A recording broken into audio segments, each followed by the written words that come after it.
I think we should kick this off, and I'd like to say that the first album I bought was Aerosmith, Get a Grip.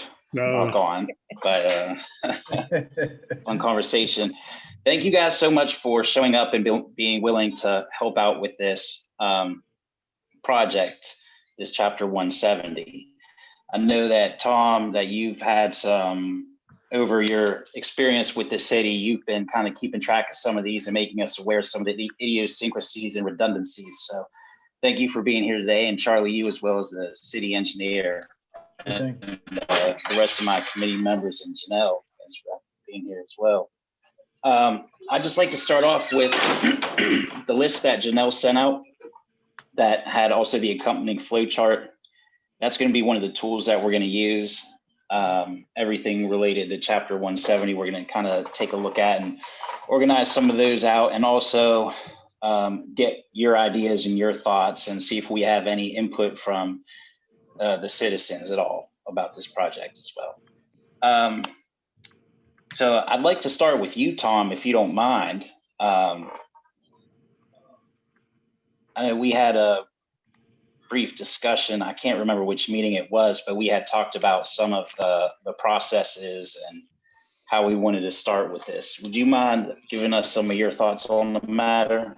Yeah, I could give some thoughts on it. I think that the chart that Janelle sent around that she helped the Planning Commission and then council looked at, I think is a really good roadmap of where to go. It provides a framework for a lot of the topics, I think, that have been experienced over the years in terms of subdivision and land development review. So it's a good place to start with to look at a number of those things. The one thing I think that the big part of this meeting is discussing scope. And John, you and I talked about this a little bit, that the city's comprehensive plan is about up for its 5-year evaluation. And I'm sure Janelle's already looking at that. And I'm not sure that the intent is to consider things that might be updated in the comprehensive plan whenever that's done, but more or less stick with what we know about the current comprehensive plan and zoning and how that affects the subdivision ordinance. So that's something that I think in terms of scope, there may be a number of questions that are about policy. And I don't know what the rest of the team members think about it, but sometimes it's, you go with the comprehensive plan and then you address policy in the comprehensive plan, then you come back to your ordinances. That's the way, you know, usually that's the way you do it with zoning and subdivision. Tom, can you define policy? It's a general term, but yeah, I mean, it's really all about where land uses are, what to do with the policies on flooding that the city already has in place and sea level rise. So there's already stated policies, but there may be, again, we're 5 years out from adopting the comprehensive plan. And one of the processes is to look at 5 years could have some implications for changing things. But you don't want to, I think the danger is if you just jump into one and change it without going back to the policy, you may have unintended consequences. That's why you do policy and you take a comprehensive approach. So but, you know, just to wrap it up, I think this is a good starting list, and you know, I'm sure everybody has ideas of what to work on. And I know, Nancy, you mentioned open space before, and that's part of definitions. And so there's details, but I think that what you're seeing here is a good framework to work within. I would think regardless of how one defines policy, that we wouldn't want to suggest things that would be in conflict with the current comprehensive plan. And that if we are tempted to do so, I would think that we probably should record what it is what it is in the current plan that would prevent us from doing something, so that we can correct it in the plan and then make that the change, if you follow what I'm saying. Okay, thank you. So I think the good thing is a lot of the stuff that's on the list isn't going to be in conflict with the comprehensive plan, because I think a lot of it is just honestly process to get an application through, and is not looking holistically overall at how we're using land use. Because I know the annexation zones subcommittee is actually working on the definition of open space and looking at like, how the annexation zones function and the cluster subdivision. So I think and the good thing is we don't have to just the comp plan until next year. Just like, yes. Because we have an extra year because of when it got adopted. So it's like one less thing to not worry about for a couple more months. So, which is, so thank you, Tom, for helping with that.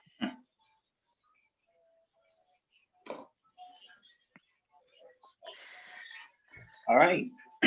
Anybody else have some thoughts or remarks they want to open up with, and then we can start going through the list? I looked at the list briefly last night, but then went on to a 3-hour meeting and another 2-hour meeting this morning, and I was unable to print out the list last night. Somehow the printer wouldn't work. So if the more you refresh my aging memory, the better. Thank you. Oh yeah, no problem. Oh, it's being screen shared right now? I thought that would be You helpful. have it there, Joe? Yeah. Great. All right. Thank you. Yeah. And I did take out a few of the items that were definitely 197. So like there was source water protection and parking and a couple other items that were not chapter 170. So I just took those out because those are not in our scope. So our scope is to, I think, look at, some of it is, I think, minor and, so it's like, what do we see are the issues with the subdivision ordinance? And back to Tom's scope issue is like, what are we trying to do with it? A complete overhaul, some minor tweaks, some moderate changes. What are you guys seeing as this? Yeah, I'll just chime in at this point. I think basically GMB's experience with it is just as we review plans, we come into things that we run into that make it difficult for the planning commission or even us as the engineer to make decisions and comment. So I want to say that my list, which is pretty long list of things, ranges from minor to moderate. I don't think there's anything in here that's a major revision.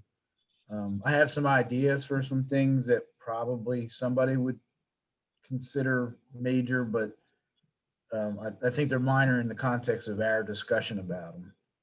And they probably fit into a number of these categories on the left side of your sheet here, but the way I did it, I just marked up the code. At some point, I'd like to Okay. get that out to you or everybody for a comment, but it's a lot. It's a lot. All right. Can you get that to us? Yeah. Well, get it to Yeah. Janelle, I should say, and we can start digesting that. Yeah, I can.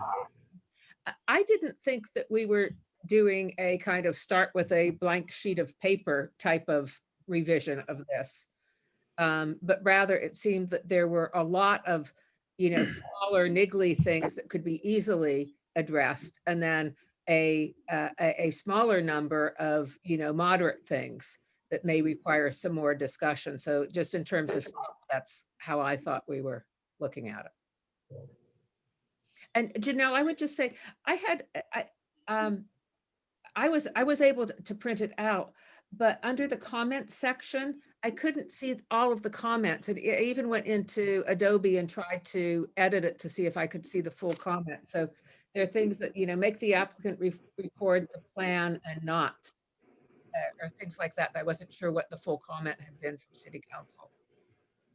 Okay. So let's. Janelle, do you mind emailing that what's on the screen right now to me again? No problem. Thank you. I can email this because this one's a little bit cleaner. So I'll email. And I can get rid of like some of the difficulty and time status. I can just kind of leave it like what the item is, and then maybe some of the comments would that be good? Just to clean it up, make it simpler? It doesn't matter to me. Okay. I actually might like that difficulty and time frame part of it, unless we, Okay, I'll just leave it. yeah. Janelle, I have to be delicate and tactful, but what do you have against our building official? Nothing. It's just he doesn't do the work. I do it. Okay. Yeah. You're talking about So in the language of the code. in the language of the code, it's the building official will do the review, the building official will do the report, the building official will do, yeah, the planner actually does that. So it's You just know, a it was written- reflection of who's actually doing the job On paper. on In person. paper. Okay. Because in reality, I'm the planner's doing the job, but on paper it says the building official is doing it. So like there's been a couple of time extensions that I have to go get the building official to sign because it says him, but he's not involved in the subdivision process or the process. He reviews it at the end. So it's just honestly lining up with job descriptions. Okay, but he's still working with the H Park and Oh, absolutely. people and all this work. So Actually, by the code, technology difference. yeah, it's just kind of, actually getting what I do into the code. Okay. Right, before there was a planner, which was not too long ago, everything went to the building official. And that changed when the planner came, and we've gradually gone in and changed things, but some of the provisions in the code still say that, and some of the forms still say that. It causes confusion and delay for applicants. It confused me. So thank you. Thank you. So is that a change we can recommend, or can we just make the change? I'm assuming this has to go through another step. So we'll mark that as a go for change. I think so, yeah. Now that I know what it is. Yeah. All right. Everybody's good with that? Now. Yep. All right. Green for good. Let's check out. Let's take a look at, let's go through the L's real quick if we can. Review subdivision process, consider making it more transparent. Review preliminary consent process. Do we have more information about that, specifically what they mean, like getting it out to the public or condensing language change to different language, or do we know more about what that means? So reviewing the preliminary consent process is a bigger process, at least in my head. Is that what you were asking? I apologize, John. You broke up just a little bit on my end. Oh, I'm sorry. It says review. I just jumped down to the next L.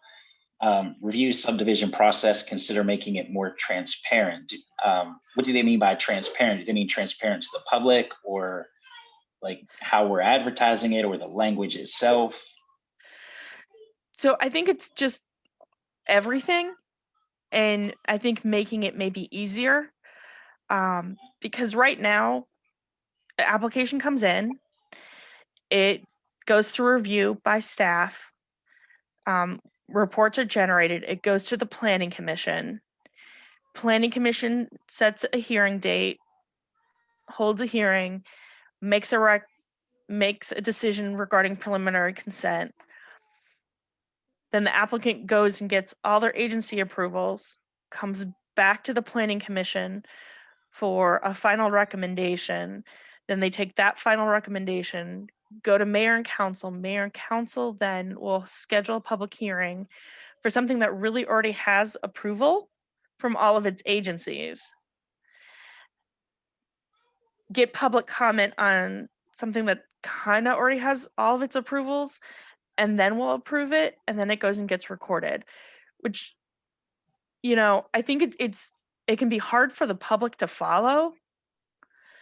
especially it's like, okay, so how do we make it cleaner? Is there a way to streamline it, make it more transparent, so it's like everybody kind of knows where they are in the process?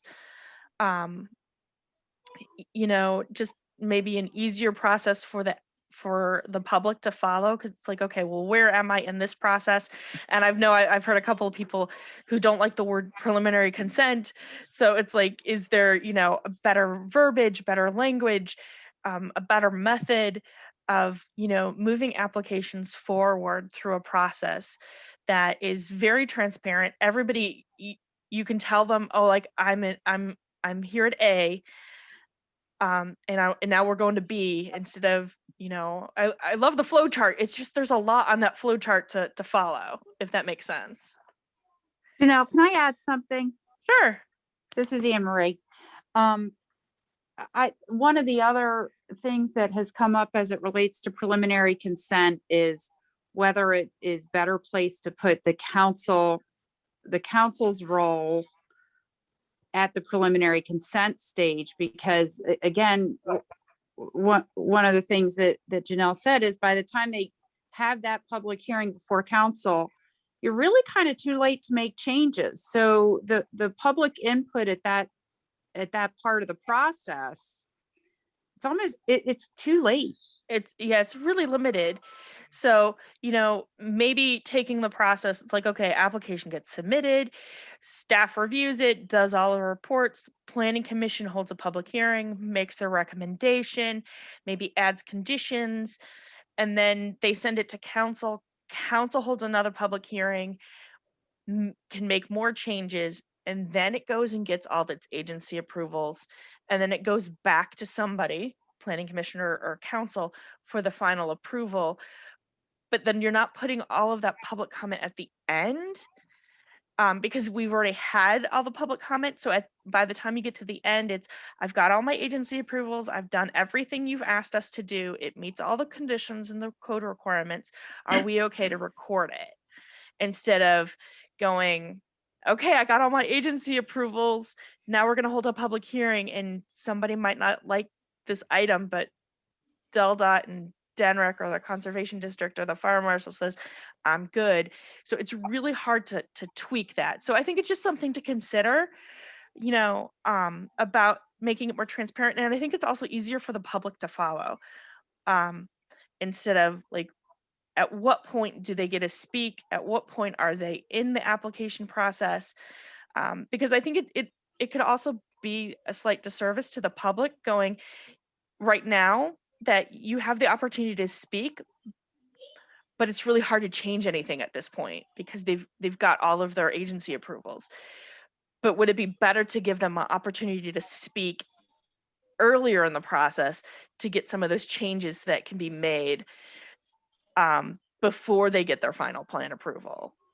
It's just an idea, I think, to think about. And I think it would, streamline it for you guys. It'd be clear for the public. It just kind of, I think, makes it a little bit more transparent and gives everybody a little bit more equal footing, if that makes sense. Often would it occur that that the agencies, I'm just thinking, if we change the order of this, will we be setting ourselves up for it happening very often that we might be all in agreement on something and have the public buy into something, and then it goes to the agency and it doesn't get approval? Oh, if you say, okay, I need to do X, Y, and Z, and then the agency's like, well, no, we can't do that. Well, they can't get approval because you've said they have to do this. Mm-hmm. And I see this kind of process a lot of places where I've worked. It's like it's at that point, you have told them you do need to do X, Y, and Z. And then if you can't get, somebody's approval, they can't move forward. Or if they need to tweak something, they're coming back. And they're going back either to the planning commission or the council approval to go, hey, by the way, we had to change something because of this, and we're bringing it back through the process. because sometimes you might just like, oh, we need to tweak a lot here or there if it's a subdivision, or we need to move a parking space here or there if it's a site plan. But if it's like, oh, I need to change the layout of the buildings, because of stormwater didn't work, then okay, we'll bring it back and then see, okay, is it a significant change enough that, planning commission or council want to just see it, or do they want to schedule another public hearing? But I think it's hard to go, hey, I got all my agency approvals. Hey, at the public, now I want your public comments on something that, has everybody's approval. I just think I think it's a disservice to the public. From my perspective, you don't have to agree with me, and that's okay. Yeah, no, my question's more because I'm Oh. kind of switching two hats here in my thinking. One is from the public, what makes the most sense, and then the second is from an applicant. Would we be making it more transparent and easier to understand for the public, but are we making a lot of recycling that the applicant might have to go through? And I think I hear you saying that no, that would be unlikely. Yeah, I think and I'm not trying to do this for the applicant, but I think it also takes a little level of ease off of them, is that they're going through 2 public hearings without actually having to get final approval, so that they don't get blindsided at the end going, okay, I've just done all of this work and now I got to go change something, when much earlier in the process with all that public comment, they could have heard that and made that change before they got their agency approval. Yeah. So I think it's hearing everybody's comments and considerations and conditions before they get that agency approval. And then if they run into a problem, they just come back. I think one of the things is to try and it depends on what's being permitted, I think, and which agency. The one thing I have in mind that has come up in the past with development reviews, and it's actually, I'm looking at a letter from the city's comp plan review, I guess in 2018, from the Plus review. And one of the things that the state pointed out is that the city, when it's doing a subdivision ordinance update, should incorporate a stormwater assessment study into the preliminary consent process. And it defines what that is. I'll send this to Janelle and she can share it. It was, we've had it on record, we just haven't done it. And I know it's come up in some of the development reviews, especially with preliminary consent, that information is vital to have, and we don't have some of the details that the planning commission and council is looking for. So they spell it out in their letter pretty well, and I think it's something for the committee to consider. And Charlie, you probably have some thoughts on that as well too. But I do think that in terms of stormwater, it's better to have more upfront. And then at the other end of the spectrum, we know with DelDOT, there were issues with the access permit. We're not, our code requires an access permit to be issued, and it can't be issued because the state won't do it until after review. So I think we have to go through each of the topics and see which one makes sense. Yeah, and I think I think that gets into where is it? It's the conditions and the requirements for preliminary consent, or what do you need to see at the time of planning commission to make a recommendation to mayor and council? Is it more detailed than you see now, but not completely approved? And then what does council then want to see when they review it? Because now they're getting a fully engineered plan, but with this, it'd be not fully engineered, but there would definitely be information there. So it's, I think, finding that balance of getting the public input earlier, and then, but again, it's still having to come back for a final, maybe not a final public hearing, but a final review to say, yes, you've met all the conditions. It complies with all of our rules and regulations. You've got all your agency approvals. We can say yes, so you can then go record it. And then, yeah, in the case of DelDOT, we just had that recently, is you had to make a final recommendation without the entrance plan approval from DelDOT because DelDOT won't issue the entrance permit because they don't have an approved plan. So it's trying to get rid of the catch-22 items. Can I ask a couple questions?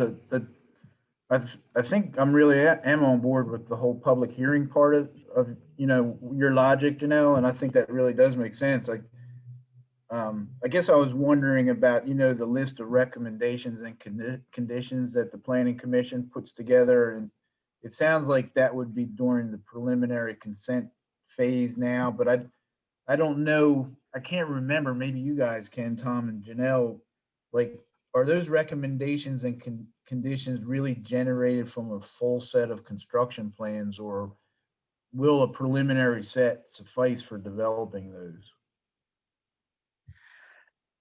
So I think a lot of them are just in the code as conditions of approval.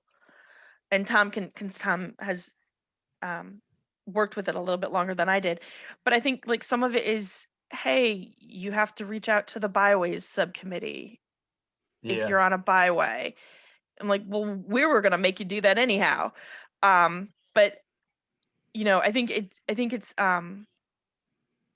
there's a tweak in the process that we can do to figure out what's needed.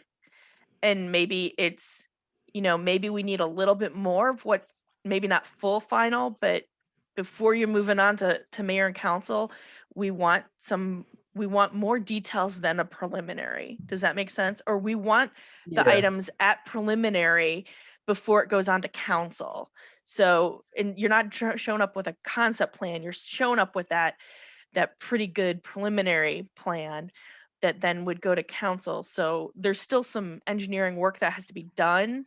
Mhm. And I think we've all got like a lot of standard comments like, hey, put something in the data column, or we've all got general notes that we can standardize. And then I know like places I've worked is like, oh, you need conservation district approval. Well, you're going to get that before, of course, you get final plan approval, or, you didn't show your landscape plan. Well, you're going to show your landscape plan because one, it has to get to Parks and Rec. But I think we can tweak some things. Does that help, Charlie? I don't know. I think that the applicant will really like the idea of it being during the preliminary phase, because I always felt like, they developed this whole set of construction plans for review, and then everybody goes through them, and then the Planning Commission develops. I mean, some of those recommendation and condition lists are lengthy, and then they got to go back during that council approval phase and address all of them. And as I recall, sometimes it can take months for that to occur. I think they would like it, but I just want to make sure Planning Commission has their opportunity to do that thoroughly. Yeah, and I think, go ahead, Janelle. I think if there's definitely something like, because we've got applications and it's like, if there's clearly something that's drawing a red flag and it's like, well, we just want more information, that we allow them to have the ability to ask for that before it moves on. But I think there's also has to be some trust that you, Charlie, BPW, it's like, we're not going to let that slide. We know that it's like, oh, that's got to meet code. Because I'll tell you, when I do a review letter, if there's something that's like, hey, by the way, your lots don't meet lot size requirements, I call that my Danger Will Robinson note, and it's bold and highlighted. And I'm like, you got to fix that before I will even let that get to Planning Commission. So, I mean, that's how I review plans. That's my brain set. It's like, if you're missing something that major, I'm not letting you move forward. But if it's like, oh, your tax parcel's number's wrong in the data column, okay, we can fix that. If that makes sense. Tom?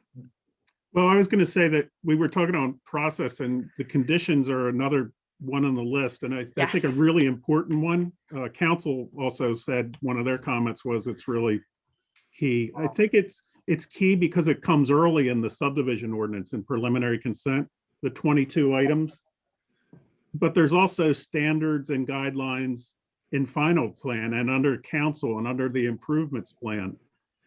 And I think one thing that would make it useful is to tie them together. Even they come in at different stages, but let's say for landscaping, the condition should talk about what's needed so that there's productive discussion with the applicant and the applicants know what's expected.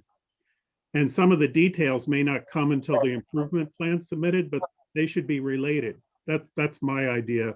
And also the other thing is that I went back to the Planning Association's recommendations on standards.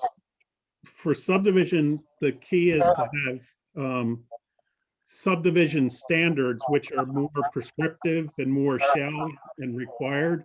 And then also guidelines for things that it's not always useful to make them prescriptive. And then the other thing is to, how do you ask for them as part of the conditions at preliminary consent and meld them together? But I do think that's a real opportunity for the subdivision ordinance to look at what's asked for in the Planning Commission's preliminary consent and how does that relate to the standards and guidelines that are looked at later on, so that they may not give all the details you're talking about, Charlie, up front, but they know later on that's the details have to be provided, but they're aware that they need to start to address those things even at preliminary consent. It's going to come down to how it's written. What's a standard? What's a guideline? Standards you usually want to have numbers with, and they're more quantitative versus a guideline's more qualitative. So I think as we get into the details, we can talk about those 22, how are they set up and how do they relate to open space requirements in the improvement plan? That's an area I think of real good improvement for the subdivision ordinance for everybody. Yeah, so because when I think of conditions, I think, Joe, you and Charlie were on the Joint Site Development Ad Hoc Review Committee this afternoon, and to me, those are conditions. I think some of the items that are currently in code as conditions are really regulations, or they're kind of hopeful things. So finding where they actually fit, and maybe it's just we don't call them conditions, but finding like Tom said, where do they actually fit in the code? Because I think some of those, it's like, hey, it's a code requirement, you need to go to Parks and Rec, or you need to make sure there's no archaeological issues, or you're in the byways, you need to get that cleaned up to instead of a condition of approval, because you kind of already have to do that.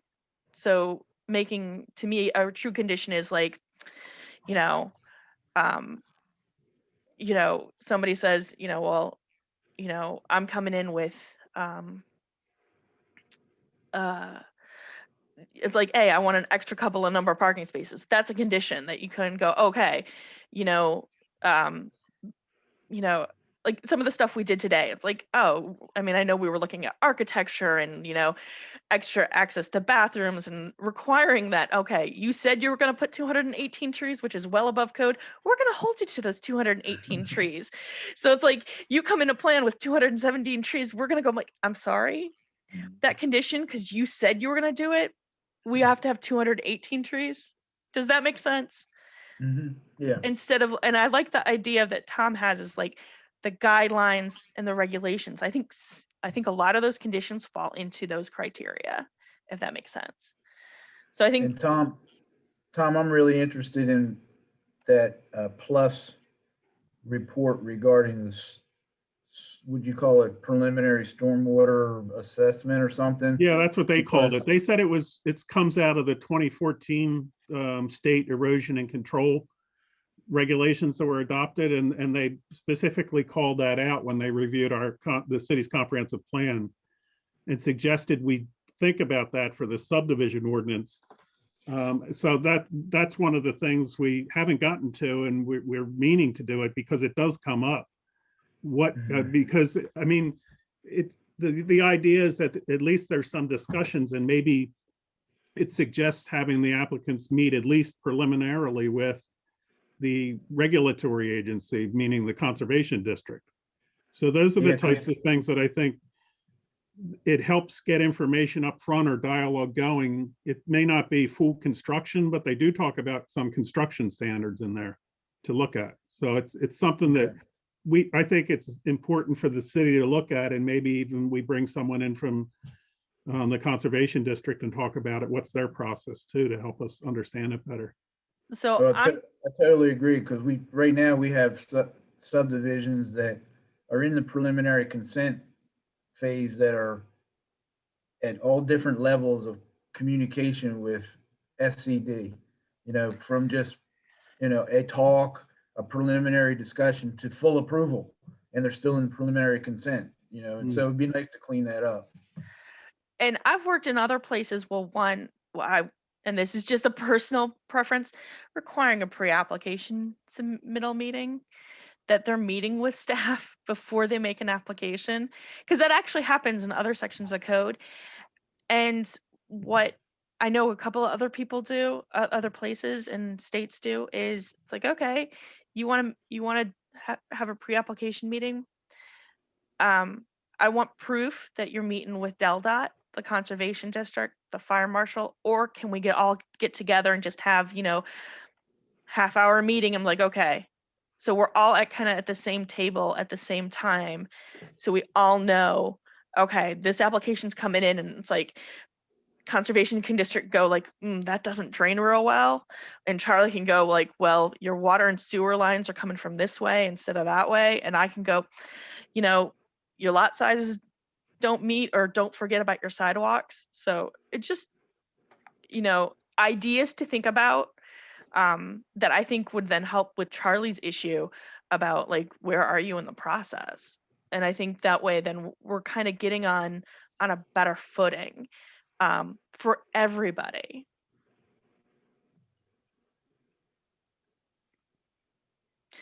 I'll just speak as an engineer. I would really appreciate that, because I know when I have to get a permit from DelDOT for one of the city's projects, or any group, DENREC, I always reach out to them before we put much pencil to paper, just to get their input. So I know that would be appreciated by the developers, engineers, for sure. That sounds like a positive change. Yeah, I would agree with that as well. It would help the process be a little smoother for all parties involved.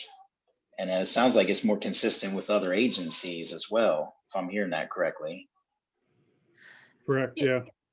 Yeah, and I mean, like, for the city, I can at least get, Charlie, somebody from BPW to do a meeting, and, and it's like, before you make the application, it's like, hey, I want a letter saying you've met with, Jessica from Conservation District or somebody else, just to make sure we know they've reached out to, because and this is how I've always, my past roles is the gatekeeper, keeping bad things out before they get to where they need to go, and addressing any like red flags before they get anywhere.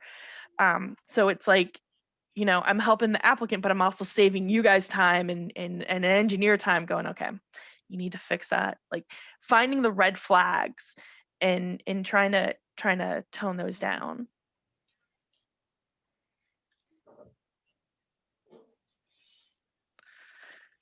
That sounds good to me. Is there any other comment on that topic? We can put that somewhere in the process, correct? So basically it would just be a step, one of the early steps, that, and then also the preliminary stormwater, that we could put in as one of the steps as well. I think these are both useful too before we have the public comment, because I think sometimes we're going to public comment when they're things that, that there are red flags that are going to have to be addressed anyway. So I think it would definitely help with discussion overall Mhm. for the public. Definitely something I would want to have on there. And with the current situation of sea level rise and what the city's been facing in insurance rates, we need to be doing everything we can to address that issue, especially in new development. Mhm. So I'm in favor of those changes.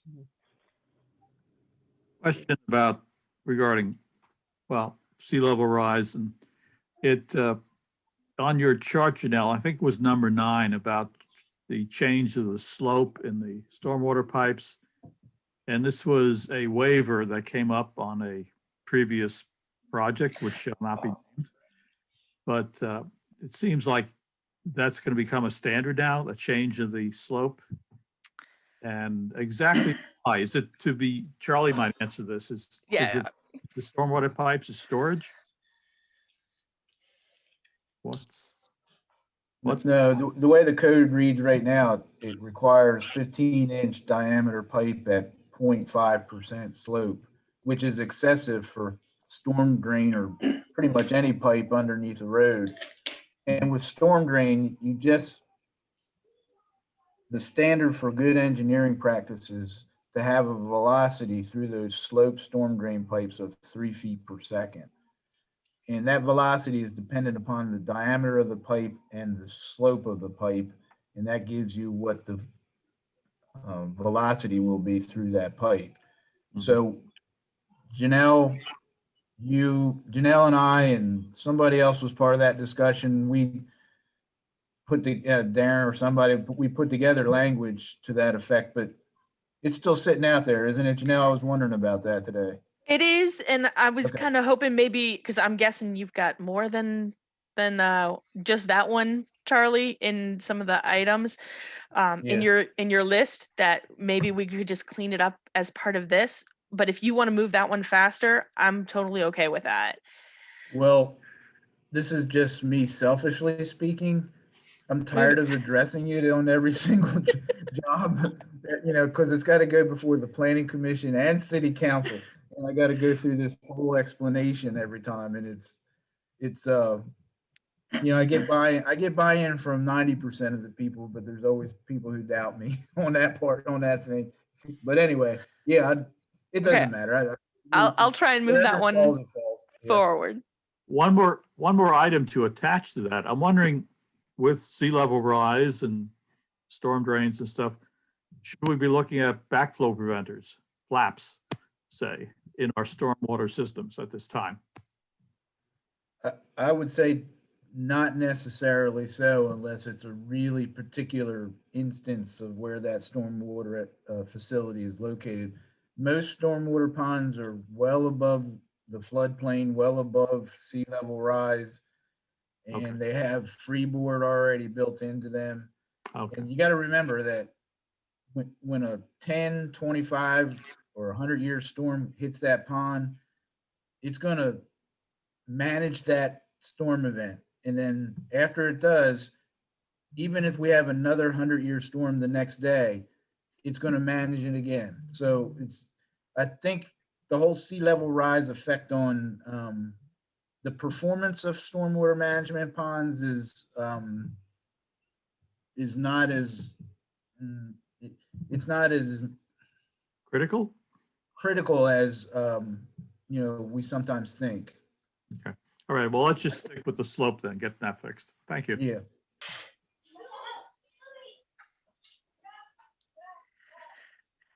Okay, so I'm not sure at what point we would discuss this, but I do think the labeling of the first phase as preliminary consent is confusing to the public. And, the fact that we're pulling more into it before there's public comment, I think is going to be helpful, but I still think that that title is confusing. It should be titled review, I believe, preliminary review, which doesn't mean yes or no, just a preliminary look-see would be better. Yeah, I think consent suggests approval. That's what I've heard before in the past with Lewis, and a lot of people feel that way. And I think when we talk about it just the planning commission's providing their review consent. It's not approval, but it does sound like consent is more sounding like approval, and it'd probably be good to think about that. yeah, because planning commission is just going to make the recommendation. So yeah, I'm liking review. How do you?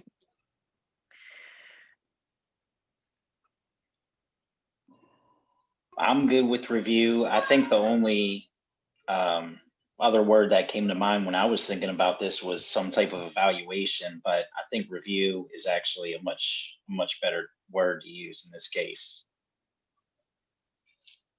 I like review. Right. Decision made. All right. I think one of the things I was thinking about too, and I think the members already know about this, that we're looking at 170, the subdivision ordinance. There's also the application form and things that are related to it that I think we should look at and make sure they're transparent, they're as clear as can be. There's the application form was put together to try and follow the subdivision ordinance, and that's where that flow chart I think originally came from, is to really just get our heads around how this all happens. But the checklist is a key part of it too. I think that we need to look at that because some of the things, if I recall, that we didn't catch on the original one, although it's a requirement, is photos of buildings for subdivisions may not be on that checklist. So we want to make sure that whatever changes we're doing and refinements to the subdivision ordinance, the very first piece is that application form, and to take a look at that as we're going through this. And it's on the website if you want to look at it. What buildings, neighbors or existing buildings on site? Well, we talk about in subdivision that different variety of types of buildings, and they should be submitting visual Elevations, yeah. drawings or pictures of it with the application so that the planning commission can get a sense of it. Proposed buildings, okay. Just, Yeah, and sometimes we don't get that. The planners have to call up and ask for them and other things. I think it's just useful to have that, and also for the applicants to know, to pull it together. Yeah, I can see a lot of the what you guys have been talking about, like, those guidelines and requirements. And it's like, at what point are they needed? So if they're required, if the guidelines and requirements are needed for preliminary review, we've got a preliminary review checklist, and then we've got another checklist of like everything that's got to be done after that. So we could always like fix code to like follow that, and then because yeah, I mean, making sure everybody knows what the checklist is very important. Or it's like, or we can just go, okay, everything that you need for preliminary review is in this section of code. Thoughts? Another thing that helps with clarification is visuals. And when I was looking at the difference between standards and guidelines, because it was about subdivision review, the recommendations were also, when you can use them, don't use too many, but use visuals for like a street. What's the right of way? What's the sidewalk dimensions? How's the setback work? Where do trees go? Our regulations have a lot of standards and information, but the old adage, a picture's worth 1,000 words, helps out a lot with it. It's well worth it, I think, the extra effort to put something like that in there. And then also what you have to consider is that something you adopt in your code, or is it a guideline like we did with the 5G? wireless facilities? Yeah, because then you can, it's something you can refer to. It should be adopted by council, but you don't always adopt it by ordinance. It could be by resolution. It's something that, especially for the guidelines instead of the standards, but visuals, I'm just saying, makes a big difference at the communities that use them. And it's something for you guys to consider as well. Yeah, I could see that definitely, Tom, because when there's a conflict in code and where's the trees go for the street trees, we need to fix that. But like showing like just a diagram of, sidewalk, tree, curb, road, kind of like what it's supposed to look like. Or if you're doing a rolled curb or upright curb, or where do the utilities go in the right of way? So you don't plant trees on top of the utilities. So yeah, that's great. The city does have standards that show up in our street project plans and things of that nature that can easily be adapted to what you guys are talking about.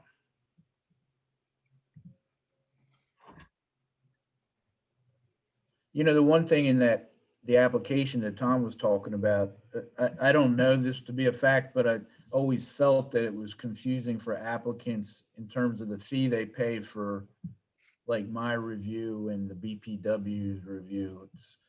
And it's hard because, you know, I just can't say it's $2,000 and then it's a 60-page set of plans or something, but so, you know, I have to look at the plans and then give the number. I don't know if that's a problem or not, but it's not clear, you know, that number is not clear in the application or on the fee list.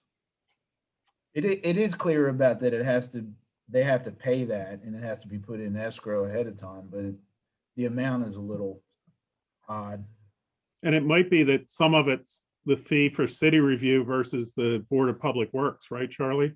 That they really can't proceed until both fees are paid and you know, when improvements are done, that so maybe some way to clarify that or consolidate it. Yeah, you know, with regard to that, we've been having some discussions lately, but it just would make my life as your engineer easier if it was just through one entity. And I think the applicant too, rather than breaking out fees for the city and the board and then the applicant get two different invoices and GMB have to track time, you know, oh, this half hour I'm reviewing the sidewalk, this half hour I'm reviewing the sewer pipe. It just would be nice if it's all under one entity for that. But that's a decision for you guys to make.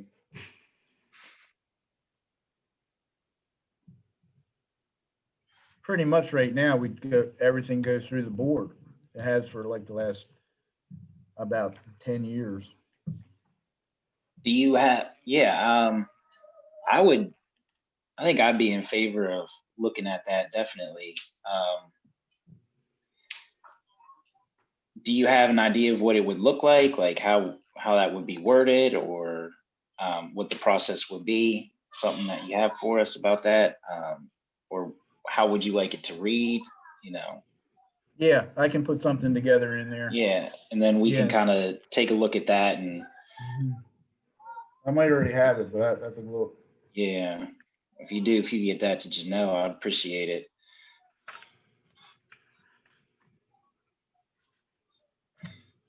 All right, so. Yeah, got that. Yeah. All right, so let's go back to our list. Is there any more discussion on that topic? All right. Let me find out where we were. Sorry about that. Sorry, I think we jumped around a little bit. We are definitely jumping around. I figure Sorry, we'll get John. so far. I figure we're going to get so far today. We have to start attacking this project. I know that another item on there that I'm hoping we can get a decision on tonight is the requirement for notarization, signature requirements of plans. So is that somehow seen as a burden, or like what's the purpose of having it notarized in the first place? Don't know. I've never seen the fact that you have to get a record plan notarized by anybody, because there's already a little box saying, hey, this is being done at my request, and then it's doing what I want it to do. So I don't know why it needs to be notarized. My understanding, it's never really been notarized. And then how do you get a notary to stamp, you know, a plan? I mean, you've already got you know, either the engineer or the surveyor who's already saying, hey, this is good. So I don't know the purpose of the notary. It's very odd to me. I thought notaries were used to verify that the person's signature was actually made by the person they claim to be. I mean, do we think someone is going to falsely put forward and sign a plan for property they don't own? Or I don't understand. Yeah. Again, I think it's just been in there. For me, it doesn't make any sense, because I mean, the applicant is and the engineer going to be working on it together. Does So the county require it? no, I've never seen this requirement anywhere. And I've worked in multiple states. I've never seen a record plan need to be notarized. Have you, Tom? No, no. I mean, there's so many, I mean, before the recorder of deeds sees it, they have to verify all the signatures. And so, no, I haven't seen that. No, I didn't know if it was for some types of plans, but I have seen it for even for minor subdivisions, it's needed. Right. Yeah, the way in the code, it's just, you got to get it notarized. It doesn't make sense to me. But, I've seen it on like easement documents, all that paperwork, any kind of an agreement like that, maybe, but I don't, usually there's a little 2-line place for the notary to sign and stamp, and I've never seen that on our plans though. It's just the signature of the applicant usually. Let's Yeah. eliminate it. Take it off. Yeah. Cut it. Time to go. The one above it about the plan, having the applicant record it. That, I don't know, Janelle, well, we're jumping around because John, you were sticking with the L's, I guess. Okay. We can go however you want to go, Tom. If you're passionate, we can roll with it. Well, my thoughts don't stay in my head all that long. That's why I was bringing it. mine too. That's all right. Let's go with it then. Too much Beatles music at a young age. Yeah, that could be. I found that curious, and I think it's unique to Lewis that the city required in the past the applicant to drop off the set of plans for the city to record. And this goes back to Alice told me why it was that they had done it, is that sometimes if the applicant just took the plans to the county, the city may not get a sealed, a signed and recorded plan copy back for their files, and they maintain the files on all the plans that are submitted. So I think, and maybe there's a process now with recordation that if the applicants go to the county, which makes it's more efficient for them to do it that way, that somehow the city gets a copy back either from the county or from the applicant one way or another. So I'm going to tell you that I've just been making them, when they go record it, get me the plot book and page number so I can write it on our copy. Okay. Because we keep, and this is what I've been doing, is keeping 2 copies for us, 2 copies going to the recorder of deeds in the county, because the recorder of deeds will not stamp all of them. They stamp the top one. And then what you get is your receipt that has the plot book and page number now, because even their process has changed. So I just can you tell me what the plot book and page number is, or bring a copy of the receipt to me so I can write it down. And that seems to have been working pretty well. So I know it's been recorded. And also the good thing is everything's online, so we can go to the recorder of deeds and verify if somebody forgets. Yeah. So, but yeah, I mean, the city having to drive over to Georgetown to record somebody else's plans just seemed. Could we require an electronic copy of the county stamped plan from the applicant? Yeah, we can ask for the electronic version.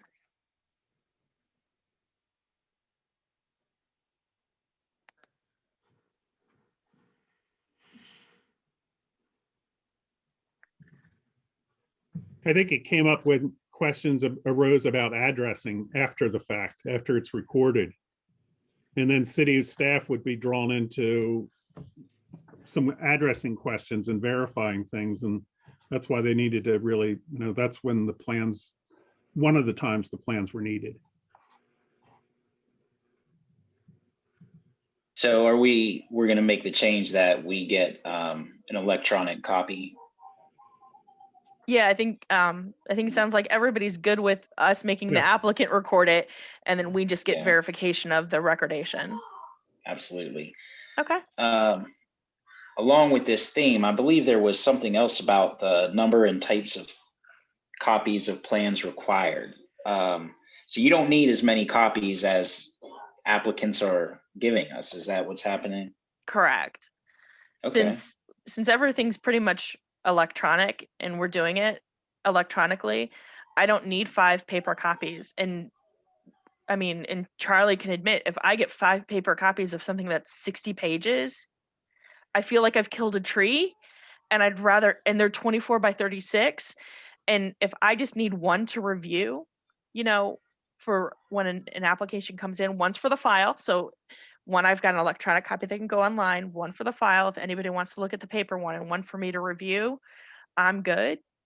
Because and I would just prefer to take out the overall number and it just leave it to staff to figure out, like, however many staff tells you need to submit, because maybe we'll get it down to, like, I don't need any paper copies, I can review online. Because there is software out there, and I know Anne Marie's listening, but it's not in this year's budget. But there's stuff like that we can, as technology changes, maybe we don't need, I definitely don't need 5 paper copies of everything. Should we reduce it to 2, or do you want to try to keep that ambiguous? I'd rather keep it ambiguous if that's okay with you guys, because then if it changes in the future, or if, like, hey, I need an extra one, I can just, like, for in a certain case, it's like, oh, I might want to make sure I have an extra one for, like, somebody else to review, depending on who it's got to go to. Like, okay. So like, say you would tell them the number of copies. I usually need a paper copy, and I know Darren likes a paper copy. But yeah, the problem with paper copies is you got the one set that you reviewed, and then you got these other 4 extra sets sitting behind your desk, and then all of a sudden everything gets confusing. You don't know whether you looked at them or not. Yeah, so it's like, it's like I know I need 1 paper copy and for me to review, and 1 for the file, and then Charlie needs a paper copy, and Darren needs a paper copy, but they'll all end up coming to me, and it's not easy for me to get 1 to Charlie. So I think if they're just going to submit, it's just like, talk to Charlie, see how many he needs. Yeah. If you're going to get me the BPW one, I can get that one to BPW, but I don't need, because I don't need, Charlie, I don't think wants 5 paper copies. I don't want 5 paper copies, because I literally have rolls of plans that it's like somebody just, it's like, okay, got to go through, and then I just feel bad that I'm end up recycling them. Yeah. Along those same lines, I have some language in here about what we require at the end of a job, like the as-built requirements and GIS compatibility and that sort of thing, which I might need to talk to you a little bit about, Janelle.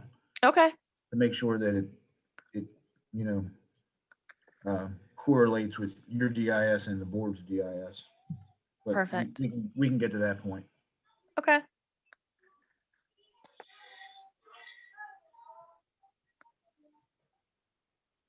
All right. Let's see. All right, where should we go next? Let's check signature requirements, slope and storm. We've already addressed review number and types. So the landscape comment, is that falling under chapter 170, include environmental benefits? Is this something we want to add in the application process? When they do the landscape plans, they have like why they chose what they chose? Is that what this is kind of trying to get at here? So I'm going to put Nancy on the spot.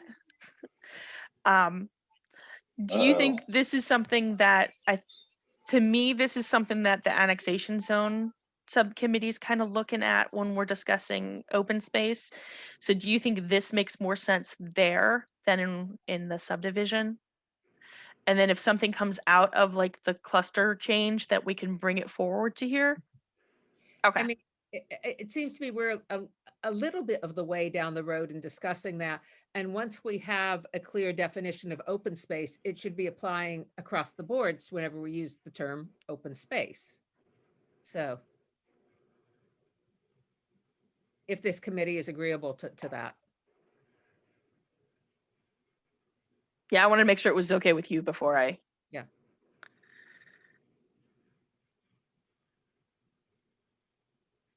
Yeah, I think there's standards in the subdivision ordinance for both of them. Mhm. And I think that if you're far enough along, and you'll go through the process, that they can be folded into the standards and made consistent with everything else. It's just plugging them back in. And maybe, Janelle, I don't know when we're covering that in our agenda of that committee. I mean, I think the research and the materials are ready. And, whenever we do, we should probably maybe put it on this agenda, John, if this committee's still meeting, and do a quick review of it here, so there's more input on it. Oh, that would be awesome. Thank you. That sounds great.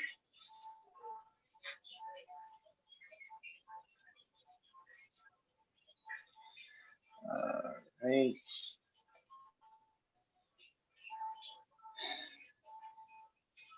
And I think that is all of our L's currently.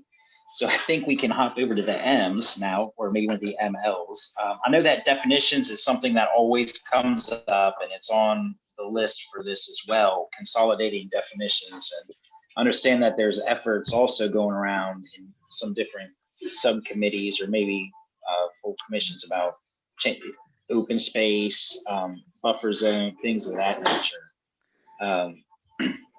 And I'm not sure. I looked through some of the definitions, and I've always felt like,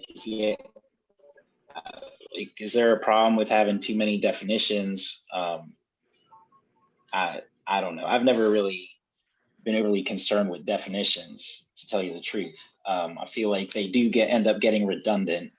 So I'm curious to see how the rest of you guys feel about this. Spent some time on the definitions, so I was a little confused by a couple. I mean, obviously, I think we need to, come back to, and we've talked about that. But there are a couple of them I wasn't sure, and this may be, you all may be able to help me on this. We've got the definition of easement, and then the definition of right-of-way, which refers to access way, but doesn't, in my mind, that definition of right-of-way that says the dedicated width of a street, alley, access way, or crosswalk.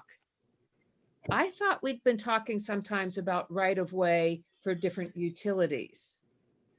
And I'm not sure whether legally easement for a utility is the same as provide right-of-way for a utility.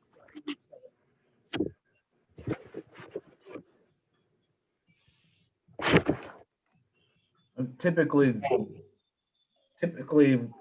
and maybe it's just because I've been working in Lewis for so long, but the way it's written is the way that I always understood it, is that the right of way is the street, alley, access way, or crosswalk. And then once in a while you have utilities that cross into the private property of the development where you would require an easement.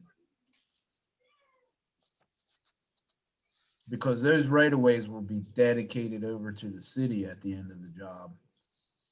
I guess the easements will be too, but the easement, I guess, go ahead. Sorry, I apologize. I was No, interrupting. go ahead. You go ahead. So it sounds like we want to leave the definitions on the list, and at some point we'll just kind of go through them and see what makes sense, and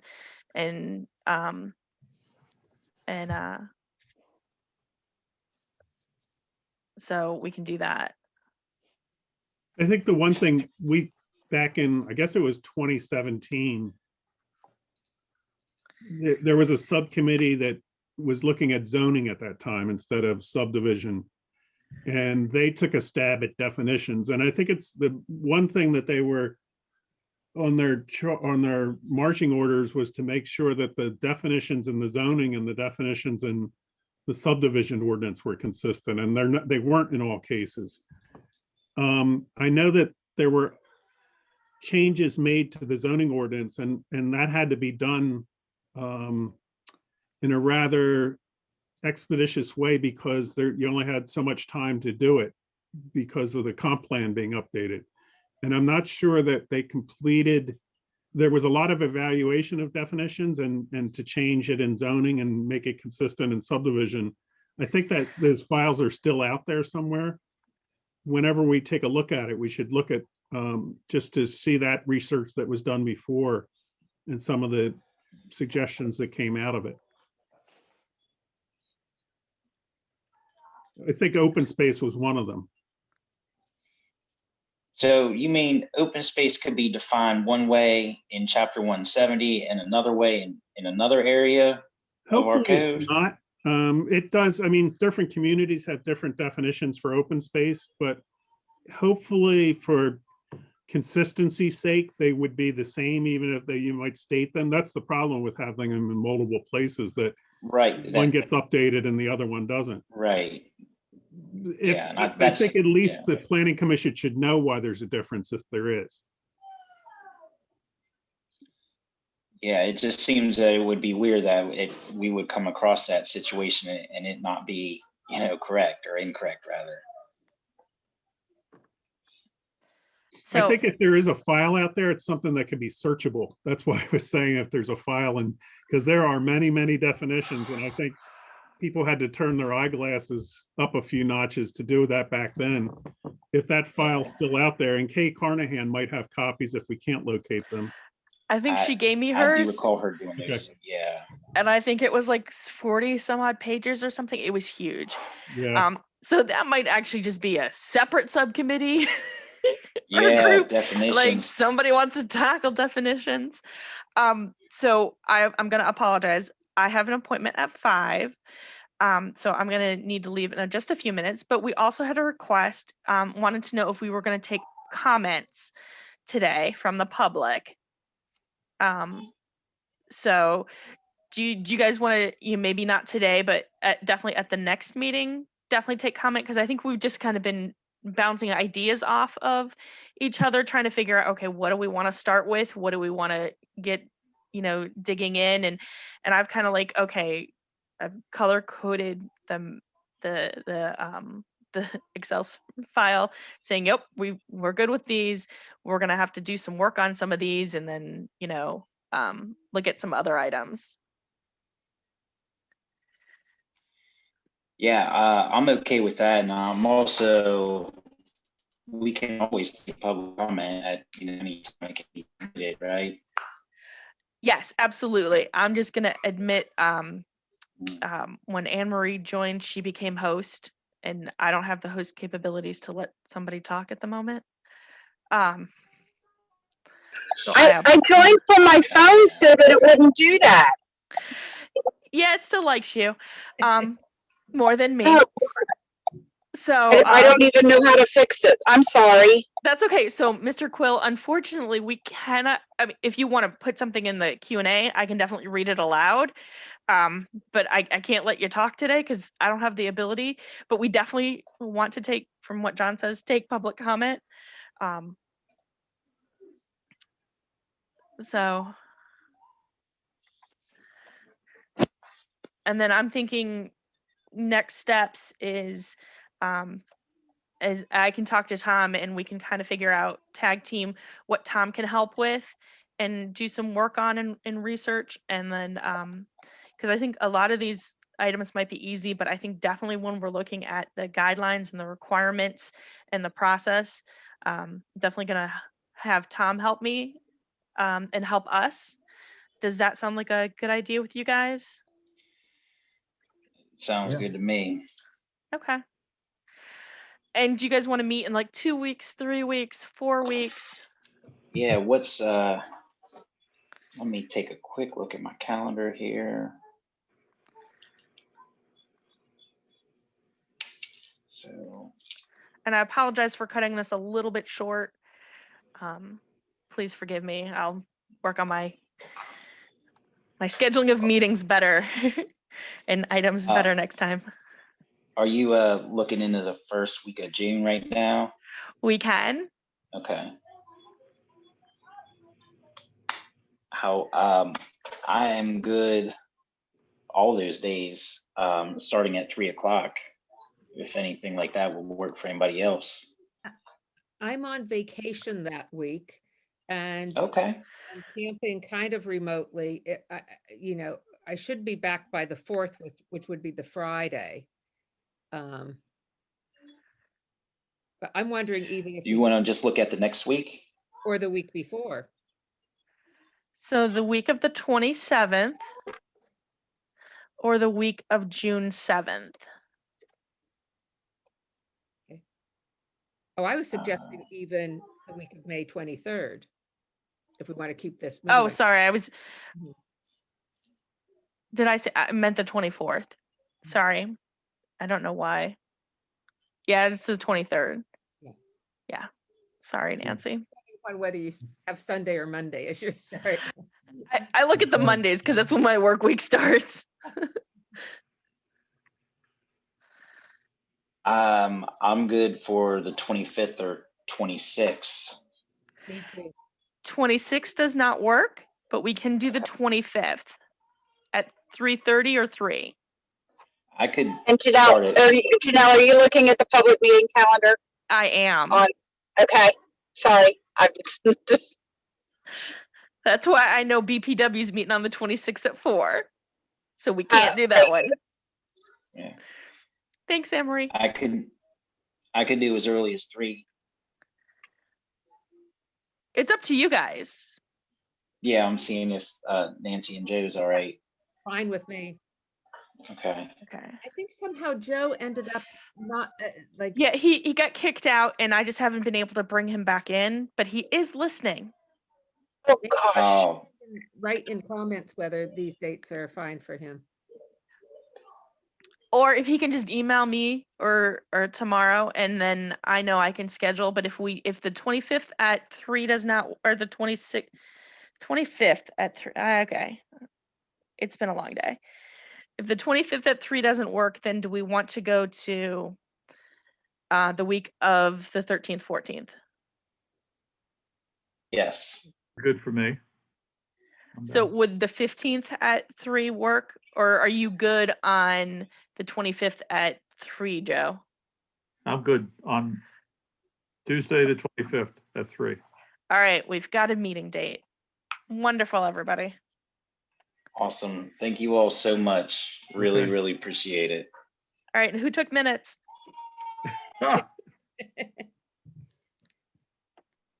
I've got some for you, maybe. Me The too. little note top left of the screen. They're all right here. Yep. I got mine too. Called play. Technically under 4, the only thing that needs to be part of the minutes are actions. So don't feel like everything that was written down that needs to be fixed in the code needs to be part of the minutes, because those, I mean, obviously you're tracking them, but they don't need to be part of your minutes. And yeah, I've got it.